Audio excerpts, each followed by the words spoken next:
پاکستان اور دنیا بھر میں دیکھنے اور سننے والوں کو ارشد شریف کا سلام۔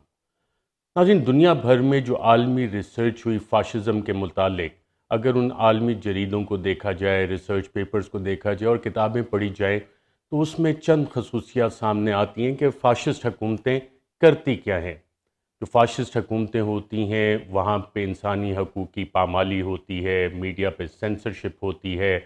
جو اپوزیشن ہوتی ہے اس کو کسی نہ کسی طرح سے کچلنے کی کوشش کی جاتی ہے، تمام حکومتی جو ادارے ہیں ان کو استعمال کیا جاتا ہے، الیکشنز یا تو فراڈ کے ذریعے ہوتے ہیں یا الیکشنز کو مینیپولیٹ کیا جاتا ہے، لوگ جو ہیں ان کی زندگی اور ان کے جو حقوق ہیں، بنیادی انسانی حقوق، وہ پامال کیے جاتے ہیں، اور اس حوالے سے بہت سی انٹرنیشنل سٹڈیز ہیں، آپ بھی وہ جا کے دیکھ سکتے ہیں۔ اور جب ہم آج کے پاکستان پہ ناظرین نظر ڈالتے ہیں تو نظر یہ آتا ہے کہ شہباز شریف اور بلاول بھٹو کی جو مخلوط حکومت ہے اس میں وہ تمام خوبیاں فاشزم کی موجود ہیں جو انٹرنیشنلی کریکٹرسٹکس بتائی جاتی ہیں کہ فاشسٹ حکومتیں کرتی کیا ہیں۔ اس میں ایک اور کام ہوتا ہے کہ جو سیاسی مخالفین ہیں انہیں راستے سے ہٹانے کی کوششیں بھی کی جاتی ہیں۔ آج ہی کی مثال لے لیں، آج سابق وزیر اعظم عمران خان دہشت گردی کے مقدمے میں عدالت میں پیش ہوئے اور 20 ستمبر تک ان کی ضمانت میں توسیع کر دی گئی۔ جو حکومتی پروسیکیوشن تھی وہ آج بھی ایک دفعہ تیار نہیں تھی، کیونکہ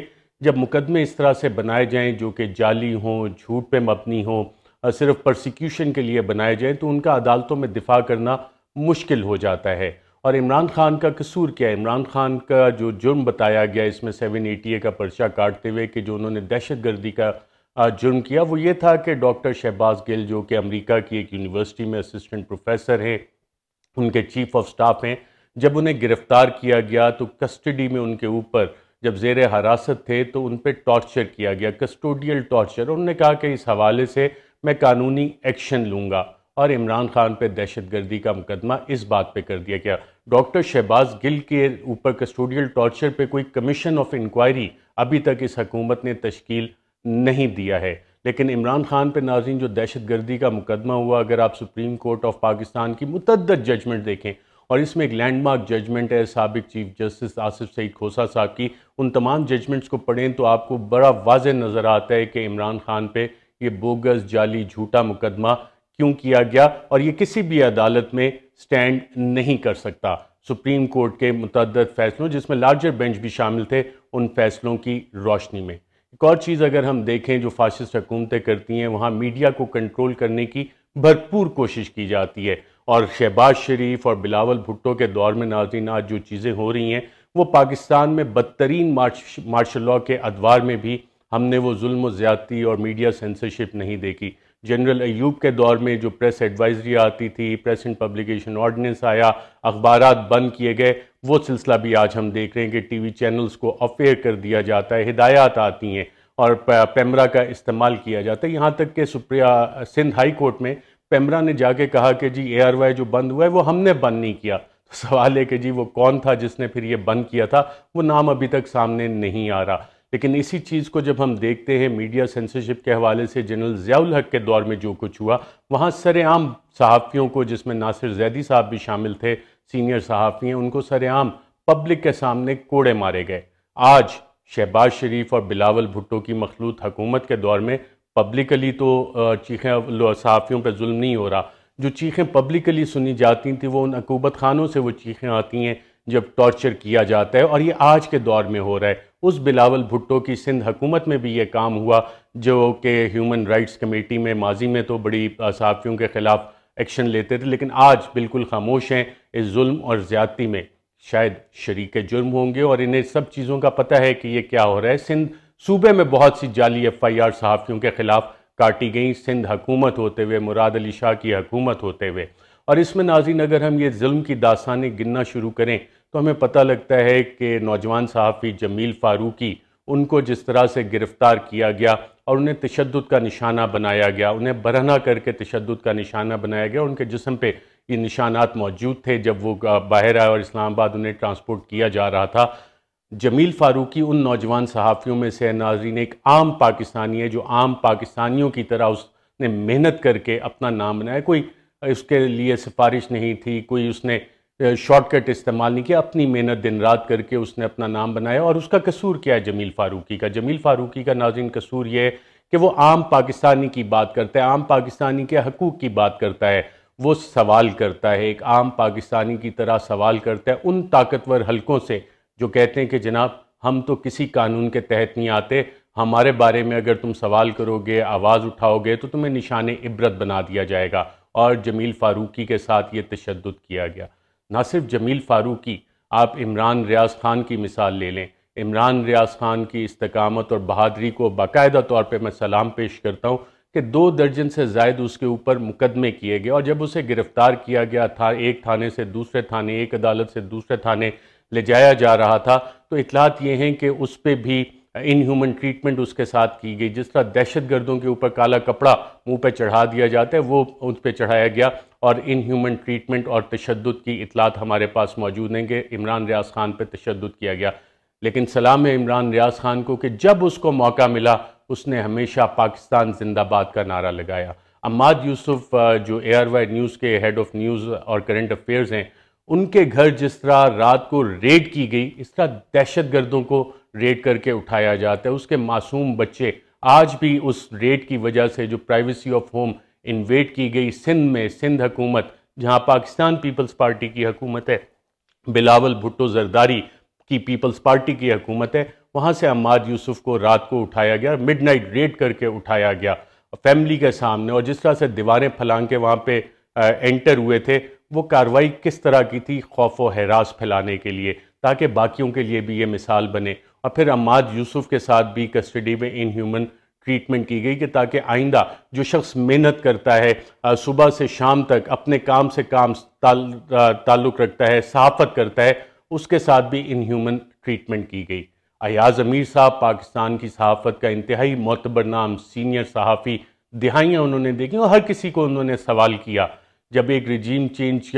کے حوالے سے انہوں نے بات کی اور ایک سیمینار میں شرکت کی جس میں عمران خان بھی موجود تھے، تو انہوں نے کافی ساری ایسے باتیں کیں کہ جس سے چند طاقتور حلقے انتہائی شدید برہم ہوئے، اور اس کے اگلے روز ہی جب وہ ٹی وی پروگرام اپنا ختم کر کے دنیا ٹی وی سے جا رہے تھے تو ان پہ حملہ کیا گیا۔ اور یہ ایک ایسا گنجان آباد علاقہ ہے جہاں پہ متعدد سی سی ٹی وی کیمراز لگے ہوتے ہیں، اور اسی وقت جب ہم نے بیپرز وغیرہ دیے تھے اور اس کو کنڈیم کیا تھا تو کہا تھا کہ شاید اس کے پرپیٹریٹرز نہ پکڑے جائیں، یہ نامعلوم افراد نہ پکڑے جائیں، اور آج کی تاریخ تک آپ ناظرین دیکھ لیں ایاز امیر پہ حملہ کرنے والے بھی نہیں پکڑے گئے۔ سمیع ابراہیم صاحب پہ حملہ کیا گیا، اور سمیع ابراہیم کے حوالے سے آج بھی چند لوگوں کی خواہش ہے کہ انہیں ابھی تک سبق نہیں آیا، مزید سبق سکھانا ہے، اور سمیع ابراہیم کے حوالے سے آج بھی سازشیں باقاعدہ طور پہ جاری ہیں، جس کی کہ مجھے بہت انتہائی مصدقہ اطلاعات جو میں نے چند لوگوں سے بات کی تو پتہ لگا۔ اور یہ مصدقہ اطلاعات ناظرین میں آپ کو ایک خط دکھاؤں گا ڈاکومنٹڈ، جس میں ان تمام چیزوں کا ذکر کیا گیا تھا، وہ تھوڑی دیر میں آپ کو بتاتا ہوں۔ لیکن دیگر صحافیوں کی میں تھوڑا ذکر کرنا چاہوں گا۔ صابر شاکر کو ملک چھوڑنا پڑا، سنگین دھمکیاں انہیں دی، مجھے بھی سنگین دھمکیاں آئیں، اور یہ ڈاکومنٹڈ ہے، سرکاری دستاویزات میں بھی ڈاکومنٹڈ ہے کہ اس حوالے سے جو دھمکیاں دی گئیں، جان سے مارنے کی دھمکیاں دی گئیں، اس حد تک یہ لوگ کارروائیاں کر رہے ہیں، اور قصور کیا ہے؟ صرف بولتے ہیں، سوال کرتے ہیں۔ خاور گھمن جو اے آر وائی کے بیورو چیف ہیں اسلام آباد کے، ان کے اوپر بھی مقدمہ کر دیا گیا۔ صدیق جان حال ہی میں بیورو چیف بنے ہیں بولڈ ٹی وی کے، ان کو ڈرانے دھمکانے کا اور پریشرائز کرنے کا سلسلہ ہماری اطلاعات کے مطابق شروع ہو چکا ہے، اور ان کے حوالے سے بھی چند حلقوں میں کچھ بات چیت ہوئی ہے۔ جب ناظرین میں یہ ساری چیزوں کا ذکر کر رہا ہوں تو میں آپ کو ایک خط بتانا چاہتا ہوں جو میں نے 22 جولائی کو صدر مملکت، supreme commander of the armed forces, head of the state کو لکھا تھا، اور ایک اسی طرح کا خط honourable chief justice of Pakistan کو بھی لکھا تھا، اور اس میں ایک پیراگراف میں 22 جولائی کو میں نے بتایا تھا کہ کچھ انسکروپلس ایلیمنٹ صحافیوں کے خلاف یہ کارروائیاں کرنے کا پلان کر رہے ہیں، اور آپ اس خط میں جو نام لکھے ہوئے ہیں جب دیکھیں گے تو یہ کارروائیاں انہی صحافیوں کے خلاف ہوئی ہیں، اور یہ آلریڈی ڈاکومنٹڈ ہے۔ لیکن ان سب چیز پہ ناظرین آج کی تاریخ تک کوئی کمیشن نہیں بنا ہے۔ یہ تاریخ کا وہ سیاہ باب ہے میڈیا سینسرشپ کا جو شہباز شریف، بلاول بھٹو اور پی ڈی ایم کی حکومت میں رقم ہو رہا ہے۔ یہ سب کچھ کیا کیوں جا رہا ہے؟ میڈیا کی آواز دبانے کی کوشش کیوں کی جا رہی ہے؟ چینل مالکان کو دھمکیاں دی جاتی ہیں، ان کے اوپر بھی چند میں سلمان اقبال پہ بھی مقدمے میں شامل کیا گیا ان کا نام، ان کو دیگر دھمکیاں بھی دی گئیں کہ تمہارا فلانا بزنس ہے،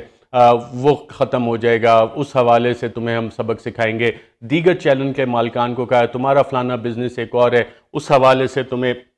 ہم سبق سکھائیں گے۔ اور جو کوئی بھی عمران خان کو دکھانے کی، جلسہ دکھانے کی کوشش کرے گا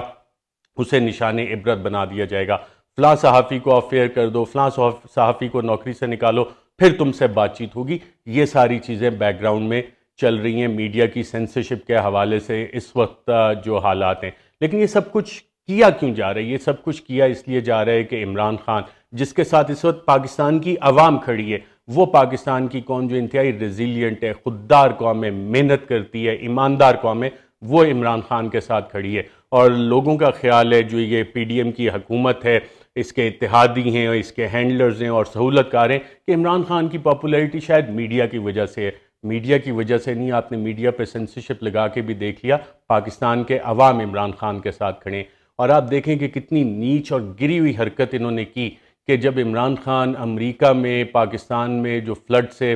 سیلاب سے تباہ کاریاں ہوئیں، اس سے پاکستانیوں کے لیے امداد اکٹھی کر رہے تھے، تو چینلز کو آف ایئر کیا گیا۔ عارف حمید بھٹی جو آلریڈی کھٹکتے ہیں بہت سارے حکمرانوں کو اور کافی سارے لوگوں کو، بڑی بے باک بات کرتے ہیں، پہلے انہیں آف ایئر کیا گیا، پھر ان کے چینل کو یہ دھمکیاں دی گئیں کہ اگر تم نے عمران خان کو دکھایا تو تمہارا چینل بند کر دیا جائے گا، اور کئی جگہ پہ جی این این کو بند بھی کیا گیا۔ عارف حمید بھٹی صاحب بھی ان سب چیزوں سے دل برداشتہ ہو کے ملک اس وقت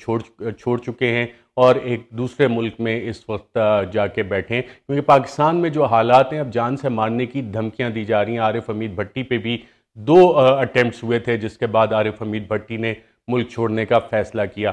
ٹیلی تھون عمران خان نے پہلی کی اور دوسری کی، اور اس میں اوورسیز پاکستانیوں نے جو عمران خان پہ اعتماد کرتے ہیں، پاکستانیوں نے جو عمران خان پہ اعتماد کرتے ہیں، دونوں ٹیلی تھون میں تقریباً 10 ارب سے زائد کے اماؤنٹ پلیج کیے ہیں پاکستانیوں کی مدد کرنے کے لیے۔ لیکن یہ حکومت، اس کے اتحادی اور اس کے سہولت کار اور ہینڈلرز، انہوں نے بھی اپیلیں کی تھیں، اور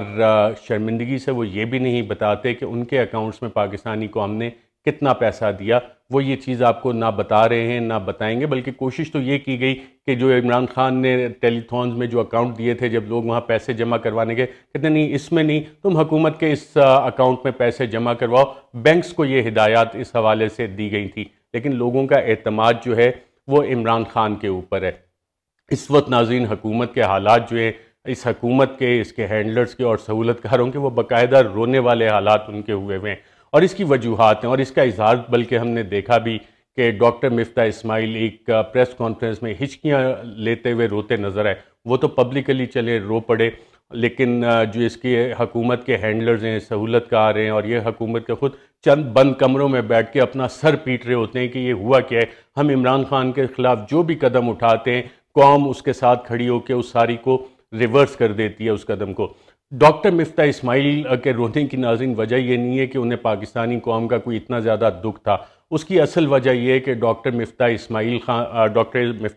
صاحب جب خفیہ ملاقاتیں کرتے تھے اور بتاتے تھے کہ جی تیل کی قیمت اتنی ہونی چاہیے، بجلی کی اتنی ہونی چاہیے، پریس کانفرنسز ریکارڈ پہ موجود ہیں، تو جب خفیہ ملاقاتیں کرنے جاتے تھے تو وہاں بھی وہ میٹھی گولیاں دیتے تھے، بہت سے سبز باغ دکھاتے تھے۔ اور آج کل حالت یہ ہے کہ ہر طرف سے، پارٹی کے اندر سے بھی اور دیگر جہاں پہ یہ خفیہ ملاقاتوں میں کہانیاں سناتے تھے، سب جگہ سے انہیں ڈانٹ پڑ رہی ہے کہ یہ تم نے کیا ہے پچھلے 6 ماہ میں، معیشت کا حال کیا ہے، ڈالر کو دیکھو، مہنگائی کو دیکھو۔ اور حالت اب ناظرین پاکستان کی اس وقت یہ ہو چکی ہے کہ آج اسد عمر صاحب نے ایک ٹویٹ کی اور اس میں کچھ انہوں نے امیج بھی شیئر کیا، اور بڑی خوفناک انہوں نے انفارمیشن اس حوالے سے شیئر کی کہ پاکستان کے جو بانڈز ہیں انٹرنیشنل مارکیٹس کا، ان پہ سے اعتماد اٹھ چکا ہے، اور یہ سب کچھ آئی ایم ایف پیکج آنے کے باوجود ہو رہا ہے۔ مارکیٹس سمجھ رہی ہے کہ پاکستان شاید ڈیفالٹ کرنے کی طرف جا رہا ہے، اور اسد عمر صاحب نے کہا کہ اس حکومت کا تمام فوکس شاید سوائے معیشت کی بہتری کے، وہ تمام کا تمام اپنے سیاسی مخالفین کو اور آزاد صحافیوں کو کچلنے کے لیے انہوں نے تمام اپنی انرجیز فوکس کی ہوئی ہیں۔ آئی ایم ایف آلریڈی یہ اسیسمنٹ دے چکا ہے کہ پاکستان کی معیشت بڑی تیزی سے سری لنکا کی صورتحال جیسے ہوئی تھی اور پھر سری لنکا نے ڈیفالٹ کیا، وہاں ہنگامے ہوئے، اس طرف کو جا رہے ہیں۔ عمران خان اپنے سمیع ابراہیم کے ساتھ انٹرویو میں بتا چکے ہیں کہ سری لنکا پلس والے حالات پاکستان میں بننے جا رہے ہیں۔ اس کا ناظرین تمام چیزوں کا حل کیا ہے؟ حل ایک بڑا واضح ہے کہ پاکستان میں جلد سے جلد ایک کیئر ٹیکر گورنمنٹ بنائی جائے اور آئین کے مطابق 90 دن میں انتخابات کرائے جائے، تاکہ ایک طویل مدتی حکومت آئے جس پہ عوام کا اعتماد ہو، اور عوام کے مینڈیٹ سے جو حکومت آئی وہ صرف پاکستان کو بحرانوں سے نکال سکتی ہے۔ اگر یہ ایسا کام نہیں ہوا اور جتنا اس کو پرولونگ کرتے رہیں گے تو یہ حکومت، اس کے ہینڈلرز اور اس کے سہولت کاروں کے لیے مشکلات میں اضافہ ہوتا جائے گا۔ اللہ آپ سب کی اللہ آپ سب کی مشکلات آسان کرے اور پاکستان کے اچھے دن لائے، اور پاکستان کے لیے ہم سب نے مل کے کام کرنا ہے۔ آج کے لیے ناظرین اتنا ہی، اجازت دیجیے گا، اللہ